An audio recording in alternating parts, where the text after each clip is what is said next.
Биз дагы бир бука байлаган жерге келдик. Бул жанагы жигит жазган туруп эме мону, Ошону жасаган. Ал катуу жакшы уста болот экен ал негизи. Уста. Кыйын аябай. Муну болсо кандай тиги даярдап эле берип турасың да, мындай даярдап албайсың дейм да, көп кылчу.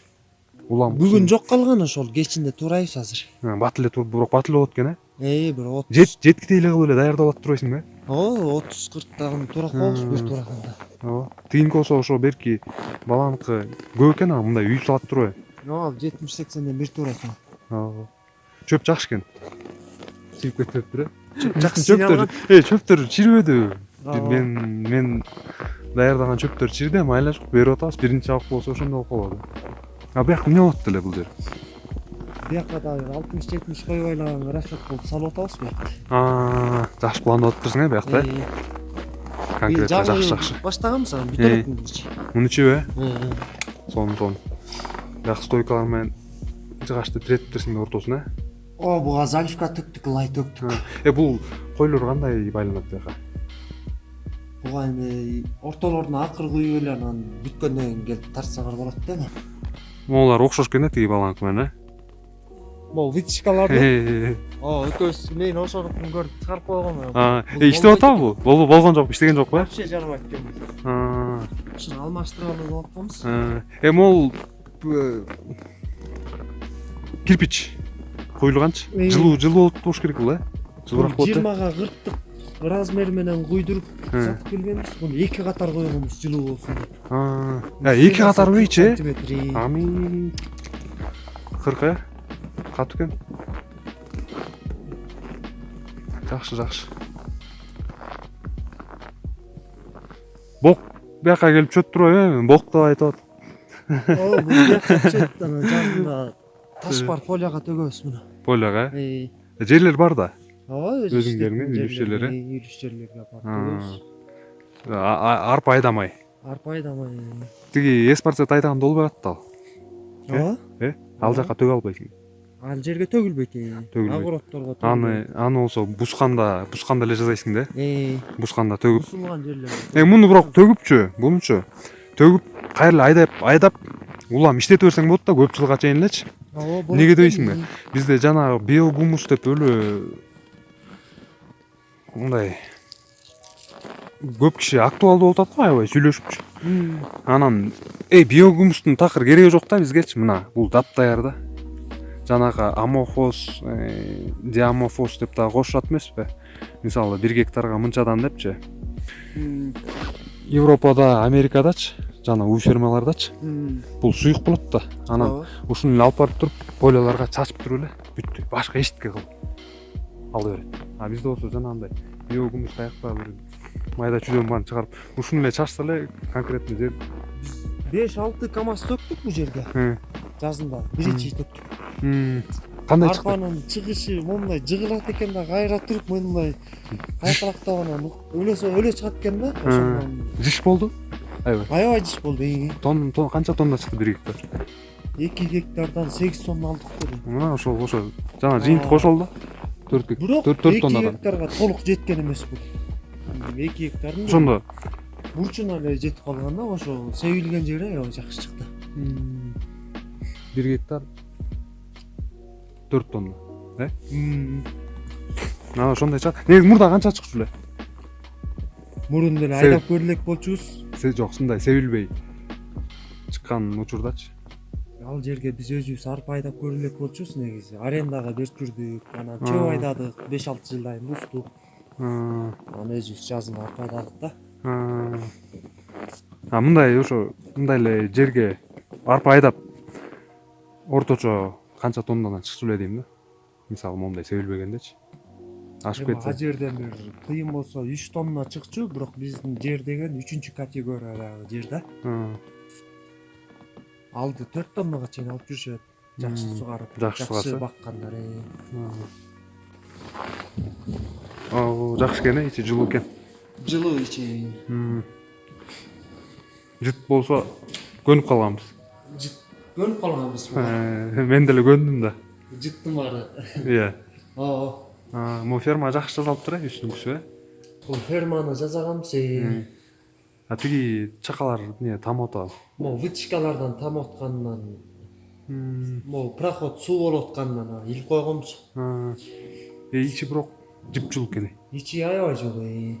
Градусник жок да. Градусник жок. Могу яка кечинде могунун баарына уй кирет. Анда вообще жыл болуп калат. Бирок маяк жак бир 5 градус э. Ошондой болушу мүмкүн. Эч болсо 0 эмес экен, себеби дегенде могу тоңбойт турбайбы. Плюсовой температурада. Ошо плюсовой экен да, ичи плюс экен да. Бул суу кандай эмне болуп чыккан бияка? Сууну болсо тет жактан көчөдөн бери эле алып келгенбиз, кастырып элечи. Суу келди эле бияка. Суу келген. Муну буртетели дегенбиз анан. Ал деле келечеги жок болуп калабы деп анан акчасын аябай эле тет жактан кастырып келген кийиргенбиз да. Көчөдө суу бар турбайбы? Бу жакка бүт суу тартылган да. Ошондон эле үйгө кийиргенден. Напор жакшы, күчтүү. Напор аябай күчтүү. Aslında bizdeki birinci kanalda da. Bir yaka жақсы келет да напор. Жакшы. Сонун экен. Маякча канча тереңдиги? Мунун тереңдиги 2 метр. 2 метр. Ылдый чытабайт кезинде ичи жыл болгондо ушакта эле калат экен да. Ооба, калат ичи. Үч жерде эле күн түнөлү үч жерде тур. Анан могу тердеп аткан себеби могу вытяжкалар соруп кете албай атат. Ошо сорал чоң кылыш керек. Бүтөлүп калган тиягы. Сырттан устап, ичтен жылуу болуп атчы. Кыроо. Чоң кылсаш керек экен. Аябай чоң салыш керек болот. Буюрса жазайсың аны. 2-3 күндө жазайбыз деген. Жакшы. Муну болсо атайын жылуулаган турбайсыңарбы? Муну атайын жылуулаганбыз, анан бул бизге кар калың жайт эмеспи? Анан ошого дагы кар калың жааган жылдары бул үстүн күрөбөш үчүн могу ортосуна дагы бир тирөөч кетиргенбиз да. Түшүнүктүү. Жакшы. Буларды болсо конкретный калың трубалар менен кетиптирсиң, э? Булар кеткен трубадан. Сон жакшы экен. Жерге 40 сантиметр уруп турган. Жерге? Бекиткенбиз. Бетон менен алып. Бетон менен. Бекилген тура. Муну болсо беркинде эмес. Турасынан кетирген турбайсың, жагаштарды? Колду каттайды кесип мындайдан кетиргенде биз. Анда рейка деген мындайдан кетип калмакта, астында рейка. Анан сийген сийдиктер такалып анча-анча болуп турган. Ошондой болуп калабы деп анан түшүндүм аны. Рейканы мындайдан кетиргенбиз да, полду мындайдан кетирип койгонбуз да. Түшкөн сийдик слой болуп түс эле кетсин деп. Түс эле келе берет да, такалган эч нерсе жок. Жакшы, ал деле жакшы ой экен.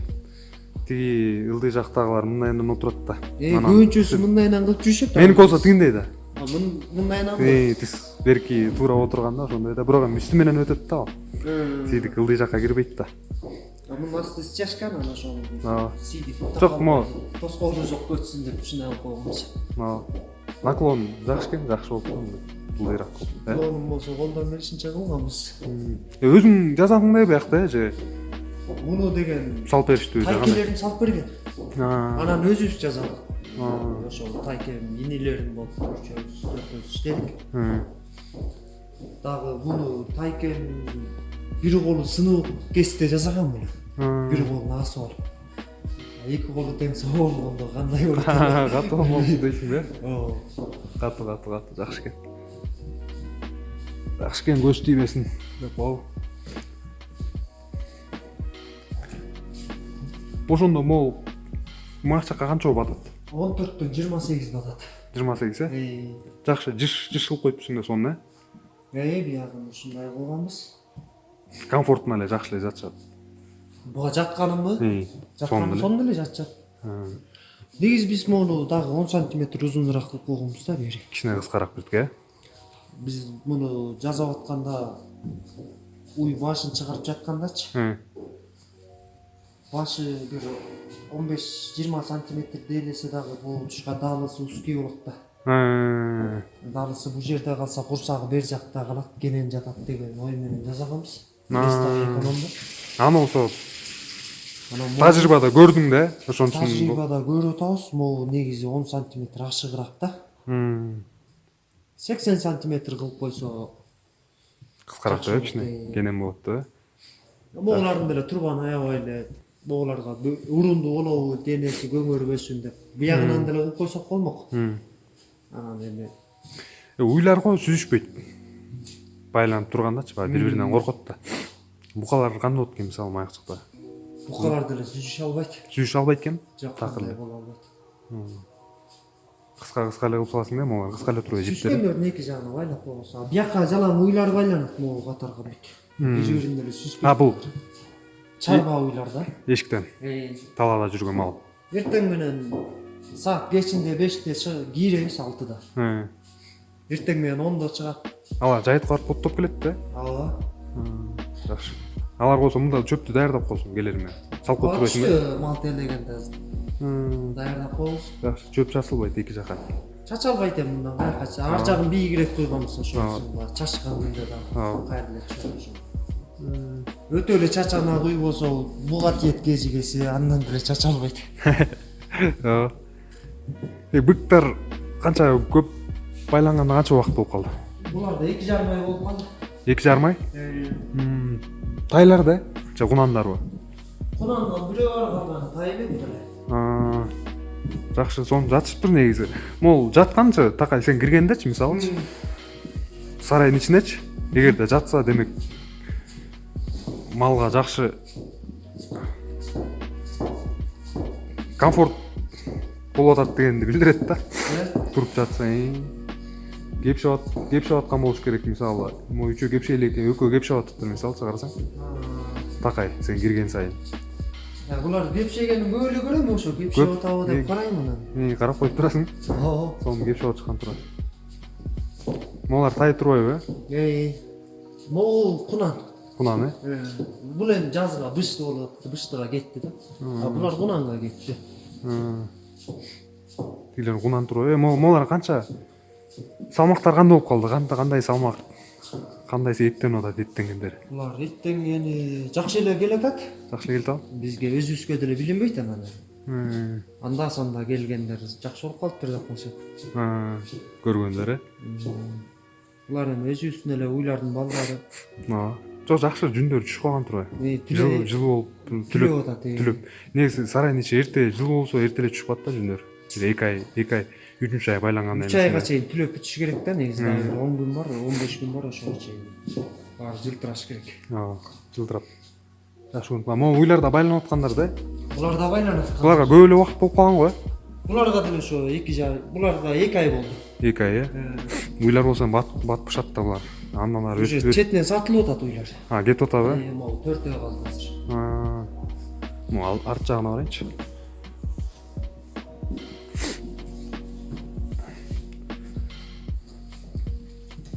Пар болуп кетет экен кичине. Мага ачканда ошентип кетет. Сырттан устап кирип атат. Арт жактан тебет болуш керек. Теппейт? Теппейт. Чоочуң кичине эле тебип. Ошо мен тебиш мүмкүн да. Бар болсо жакшы да. Биздин алдыгы дорожкабыз тар. Кайсы? Маяк, Алдыгы. Жактар болуп калды ушул жер. Минус жерибиз ушул да. Могул жер, Ушул жерде кеңейткенде болмок экен, кичине бир бияка 40 сантиметр. 40 сантиметр болгондо жакшы болот да. 50 деп салсаң деле кенен Бул жер болмок азыр бир 60 70 ушундай болуш керек. Ошо 1 метр болгондо. 1 метр болгондо жакшы болот да. Тачка кирип чыгышы да жакшы болот да. Тиги жем кандай кылып берип атасың? Жемди драйвилкадан өткөзүп беребиз. Драйвилкадан, Жок, баштаганда кандай менен баштадың? Канча килограммдан уруп атышат дегендей? Дегенде 1 килограммдан баштайбыз. 1 килограмм, Эртең менен 7де. Анан кечинде. Анан кечки 7де жейт. Азыр молар канчадан уруп атышат? 12 саатты 3кө бөлөбүз да. 12 саатты? Түшкүсүн болсо суу чөп болуп калат. Азыр могу жердин патологу 6 килограммга чейин жейт. 6 килограммга чейин? Анан ар кимиси өзүнүн аппетине жараша беребиз. Жакшы берип атыпсың анда. Берки Азыр могу 5 бука 6 килограммдан уруп атат азыр. Ар бири? Жакшы болуп. Муну канча кармайын атасың ба? Буларды апрелдин 15-ine чейин кармайбыз, апрелде аяктап барат. 6 айдан кем эмес байланат. Катып. Апрелге барсам да келет булар. Ошондо жакшылары 300 килограммга чейин бериш керек да. Жакшы план атыпсың. Берет. ошол. Могул экөө 300 ашактап атабыз, могу ангус менен тетиги көктү. Могул ангус кошулмас экен э? Бул 0,79 да. Таза эмес. Помесь да. Ошол да. Аргындашкан. Аргындашкан. Жакшы. Сарай жакшы экен, аккуратный сон салыныптыр. Могу канча убакыт болуп калды байлап атканына? Иштөөгө киргенинчи сарайчы. 2018 бекен, могул жерге жазып койду, 2018. 2018 башталды да ошол эле жылы. 2018 байлап баштаганбыз. Мына 2018.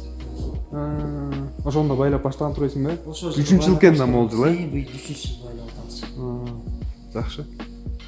А дегенде 4-тү байладык беле, же 5-тү байладык беле, ошо. Анын пайдасын татканып калгандан кийин жакшы болот экен да, ошондо кызыгуу пайда болду. Ооба. Болбосо биз муну байлап. Ошондо азырчы сөзүңдү буруп коеюн да.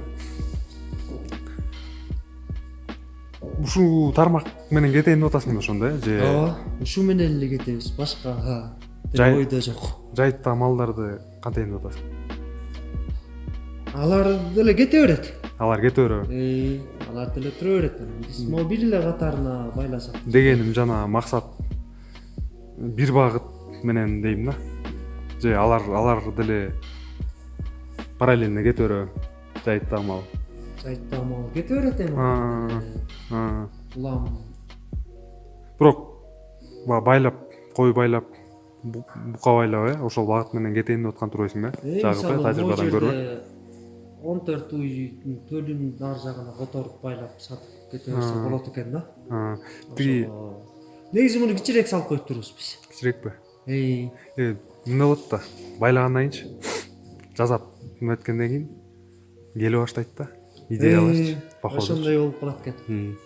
Ушундай деп туруп анан каталарыңды карайсың, тажрыйбадан көрөсүң да андан аркысы улам жакшыра баштайт да. Бизде деле көп да, менде деле башында жасаганда деле билбейсиң да мен такыр эле башка тармакка кетип калгам да, мал менен эле чоңоюп өсүп, бирок башка тармакка кетип анан кайра келбедикпи? Ошол тармаккачы. Акырын жылы берет. Өзүнүн угу менен. Бул деле Кудайга шүгүр эми, жакшы эле. Жакшы. Болгон сайын дагы кетебиз да. Ооба. Максат ошо өнүгүү да, өнүгүп жакшыртуу. Мынакей достор, ушундай видео болду. Комментарий жазыңыздар, суроолоруңузду бериңиздер. Суроолорго жооп берип атабыз колдон келишинче.